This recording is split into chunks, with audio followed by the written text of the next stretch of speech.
En un reciente debate en el Senado, Andrea Chávez dejó expuestos a los senadores del PAN al darles una contundente lección sobre los errores y contradicciones en sus posturas políticas. Chávez, con datos en mano y una argumentación precisa, desmanteló las críticas de los panistas hacia las políticas de la Cuarta Transformación, resaltando cómo durante sus gobiernos se implementaron medidas que beneficiaron a las élites y abandonaron a los sectores más vulnerables. Su intervención no solo reveló la falta de propuestas claras por parte del PAN, sino que también subrayó la diferencia entre un proyecto de nación incluyente y uno que favorece a unos pocos. Hasta por 5 minutos. Gracias. Celebro ampliamente, celebro con mucho gusto que a García Luna le dieron 38 años de prisión. Creo que por lo tanto es factible deducir que a Andrés Manuel López Obrador le deberían dar cadena perpetua. Celebro ampliamente la sentencia contra ese corrupto de García Luna y espero que también atrapen a Andrés Manuel López Obrador y que también lo presenten ante la justicia por su sociedad, defensa y protección a los cárteles, por haber entregado la soberanía de México a los cárteles. La senadora Guadiana, a quien ya le dije cobarde, le repito lo cobarde, no sé dónde está, pero aquí se lo digo. Pregunta 1, senadora Guadiana, ¿qué porcentaje de la inmensa riqueza de su familia proviene de minas de carbón? Segunda pregunta, senadora, no le estoy hablando a usted, a la senadora Guadiana. Segunda pregunta, no hay diálogo, ¿su familia, senadora Guadiana, sigue vendiendo al gobierno como lo hacían en el sexenio pasado mientras ocupaban cargos políticos aquí? Renuncie, senadora Guadiana, porque usted está en claro conflicto de interés. Hipócrita. Hipócrita, que conteste lo que acabo de preguntar porque es muy grave el conflicto de interés.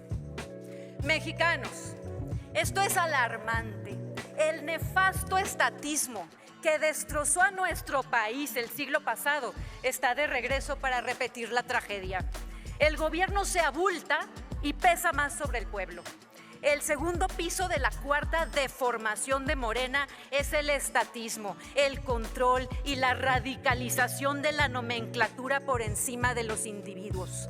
Es la receta que obligará a las personas a convertirse en servidumbre de la élite política de Morena. Ese modelo arcaico de economía planificada es el camino seguro al endeudamiento descontrolado y al elefantismo burocrático. De eso se trata esta contrarreforma energética. Es la expropiación de la CFE y de Pemex para que pasen de ser propiedad del pueblo a ser un brazo más del partido gobierno.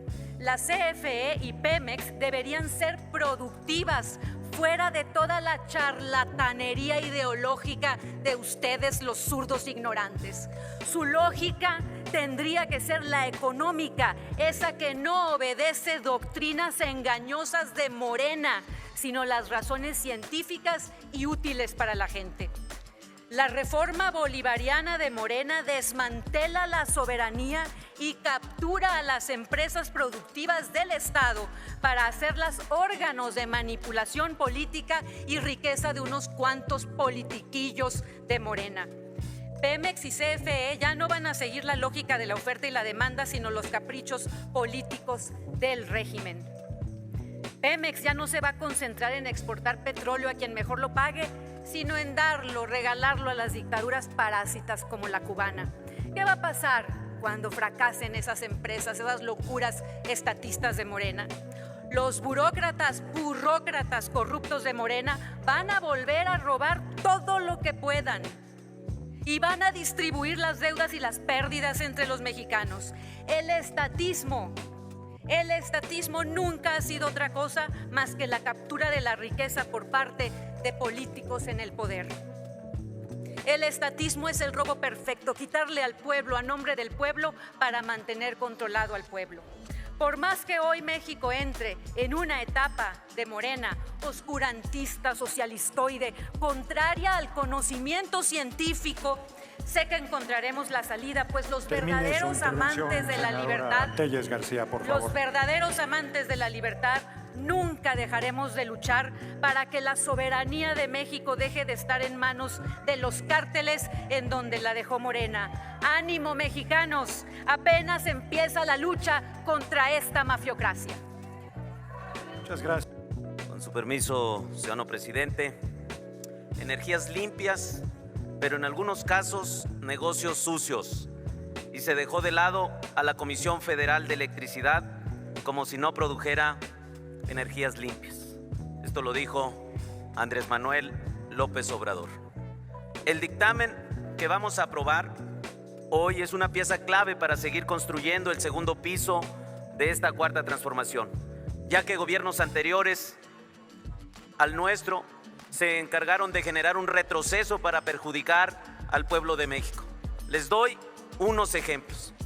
El gobierno neoliberal de Peña Nieto, con su reforma energética del 2013, se encargó de que la Comisión Federal de Electricidad perdiera 200,000 millones de dólares por concesiones que regaló a los empresarios que ensancharon sus arcas. Que no se nos olvide que Felipe Calderón, aplicando un sabadazo, extinguió la Compañía de Luz y Fuerza del Centro.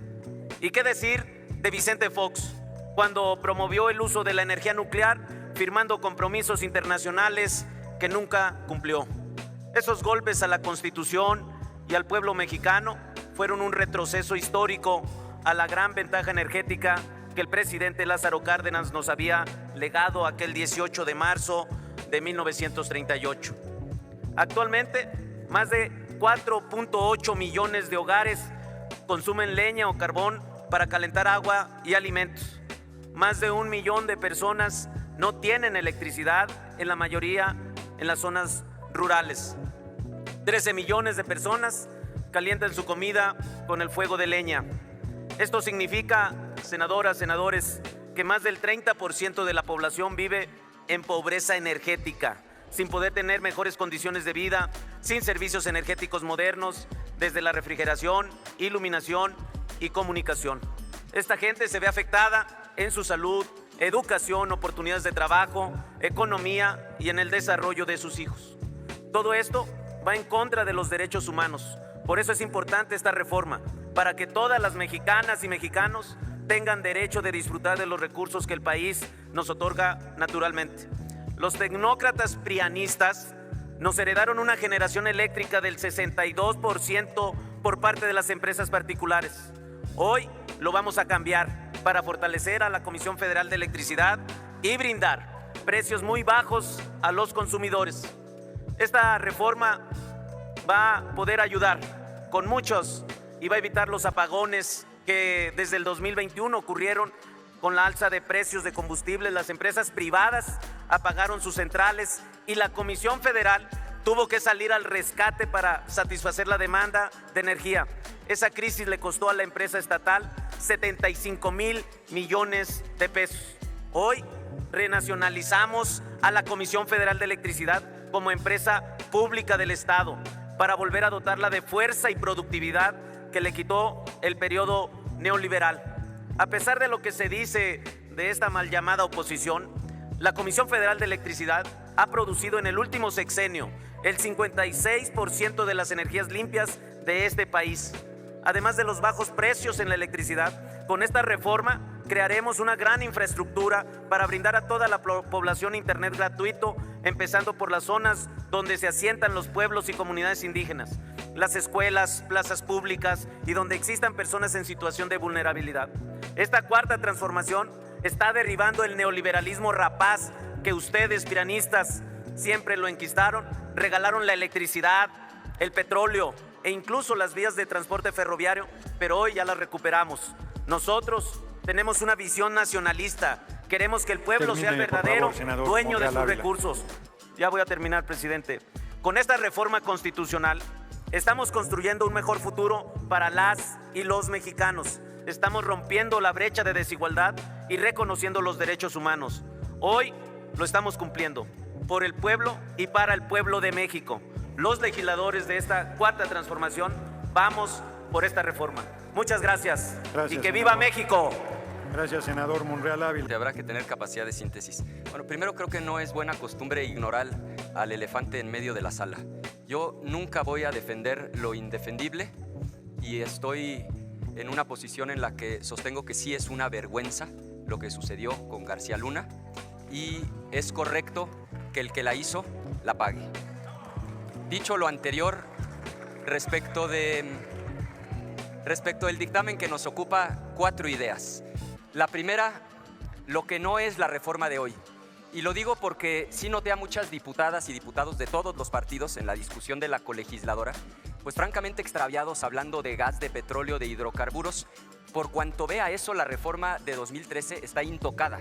De hecho, por cuanto vea Pemex, lo único que cambia es que deja de ser empresa productiva del Estado para ser empresa pública. Y para efectos prácticos, esto significa, nosotros creemos que es una muy mala noticia, que la deuda de Pemex pasa a ser deuda del Estado mexicano. Esa es, en términos prácticos, la consecuencia de esa modificación.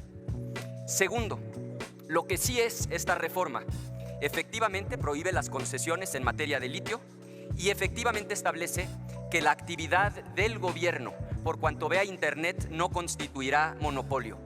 Esto, sostenemos algunos, es violatorio del Tratado de Libre Comercio. Durante la comisión, muchas y muchos integrantes del oficialismo dijeron que eso era falso. El problema es que son afirmaciones y negaciones gratuitas. Efectivamente viola el TEMEC, no dará tiempo en 5 minutos, pero si ustedes leen el 18.8, el 22.2, el 22.6 y el 22.7, se van a dar cuenta que se está violando el TEMEC y esto va a ser muy problemático para el gobierno cuando venga la renegociación del Tratado de Libre Comercio. Y la parte central de esta reforma tiene que ver con establecer un límite a la iniciativa privada en generación de energía eléctrica. Nosotros creemos que esto es un gravísimo error porque ustedes alegan en favor de la Rectoría del Estado, pero la Rectoría del Estado ya la tienen, porque la cadena tiene 4 pasos. Primero se genera la electricidad, después viene la transmisión en alta tensión, luego la distribución en tensión media y baja y después la venta. Ya hoy están prohibidas las concesiones, tanto en transmisión como en distribución, y el gobierno fija el precio de la venta. ¿Qué necesidad de limitar la participación de los privados en generación de electricidad? Y nos parece un despropósito porque al final lo que la gente quiere son 3 cosas: energía limpia, número 1, barata, número 2, y abundante, número 3. No podemos acompañar su reforma en tanto CFE siga quemando combustóleo para generar electricidad, contaminando. Vean nada más cómo está Tula, porque el desperdicio de la refinería lo mandan al ladito a la termoeléctrica, lo queman y tienen hecho un desastre ambiental en Tula. Primera razón, porque no es limpia, no podemos acompañar. Segundo, barata. Si ustedes comparan lo que le cuesta a la CFE generar 1 kWh contra lo que le cuesta a la iniciativa privada con una planta de ciclo combinado, a CFE le cuesta el doble. Y si lo comparan con las subastas de largo plazo de paneles solares y de aerogeneradores, a CFE le cuesta el cuádruple.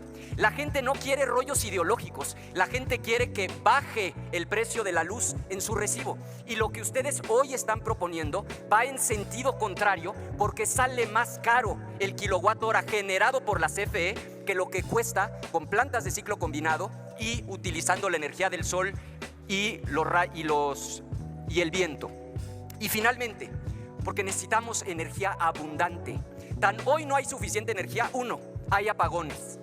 2, vean la encuesta del Instituto Mexicano de Parques Industriales. Hoy el problema número 1 para que crezca la industria en el país, por encima de la inseguridad, es la falta de electricidad. Y ustedes con esta reforma quieren limitar la generación de electricidad. Y finalmente, porque tenemos, concluyo, todo para ser una potencia a nivel mundial. Los ingleses están planeando un cable de 3.800 kilómetros hasta Marruecos, porque en Marruecos hay una radiación solar como la que tenemos en México. En lugar de pensar en chiquito, tendríamos que pensar en grande, que además de Pemex tengamos Solmex y haya energía abundante. Gracias, presidente Juan. Muchas gracias, senador.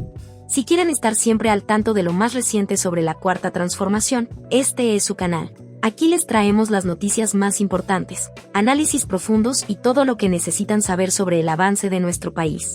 Con un enfoque especial en el liderazgo de Claudia Sheinbaum, quien está lista para seguir transformando a México, les aseguramos que estarán bien informados. No olviden suscribirse y darle like a nuestros videos para apoyar este proyecto.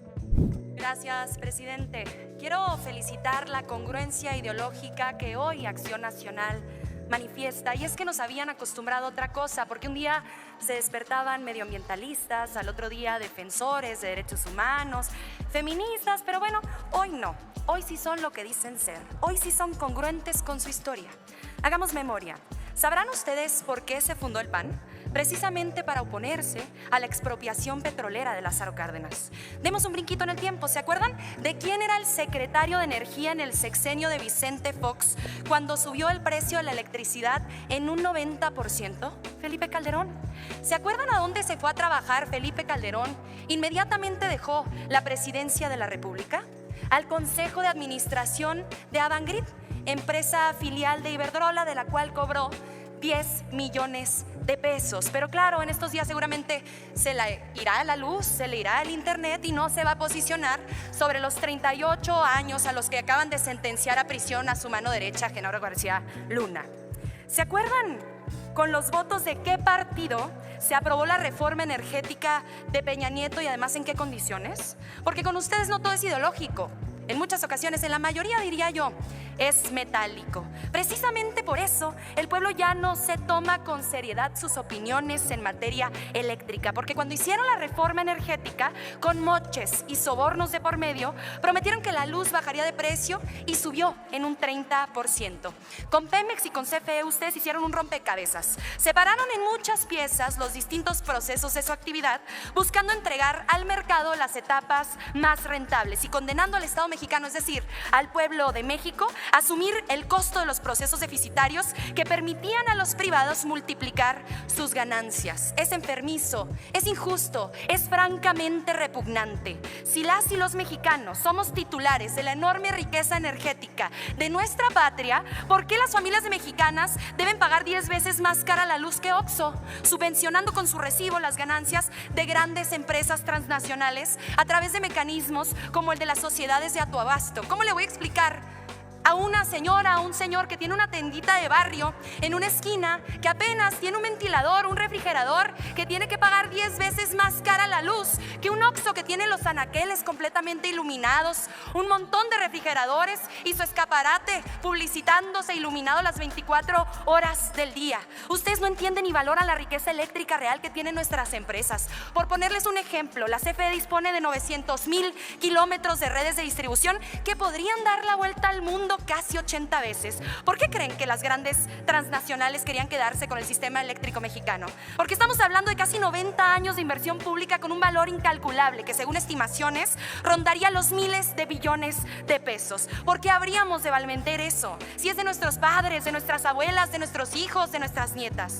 Probablemente a Iberdrola no le sale rentable que en Urique, Chinipas, Guasapares, todos los municipios de la Sierra Tarahumara, las comunidades se quiten el frío en los duros inviernos de mi estado, el estado de Chihuahua. Sin embargo, es evidente para todas y todos que a grados bajo cero se necesita algún tipo de energético para sobrellevar dignamente la coyuntura climática. En ese caso, la empresa pública, aunque no le convengan términos económicos, tiene el deber de asumir los costos para garantizar un derecho. En cambio, en una de las torres residenciales de alto poder adquisitivo en Chihuahua capital, debe ser muy rentable ofrecer el servicio eléctrico en los días más extremos de frío y de calor. Si ese servicio lo otorga Iberdrola, las ganancias se van a España, pero si ese servicio lo otorga una empresa pública, se utilizan esas ganancias para poder costear el servicio en las comunidades de la Sierra Tarahumara a las que Iberdrola nunca va a llegar. Quisiera cerrar en esta lógica de hacer memoria. Recordemos uno de los discursos que dio el presidente Adolfo López Mateos cuando nacionalizó la industria eléctrica y nos advirtió: les devuelvo la energía eléctrica que es de exclusiva propiedad de la nación, pero no se confíen, porque en algunos años futuros, concluyo, algunos malos mexicanos identificados con las peores causas intentarán revertir esto. Parece que veía el futuro. Quien vote en contra de esta iniciativa estará votando en contra de la soberanía energética, de la seguridad nacional y de que a México le vaya mejor. Que la historia los vuelva a juzgar. Muchas gracias. Gracias por acompañarnos hasta el final. Esperamos que este video les haya sido útil para entender más sobre el gobierno de México y el papel clave que juega Claudia Sheinbaum en la transformación del país. Si les gustó el contenido, no olviden darle like, suscribirse al canal y activar la campanita para que no se pierdan ninguno de nuestros próximos videos. Nos vemos pronto con más información importante sobre el futuro de México. Hasta la próxima.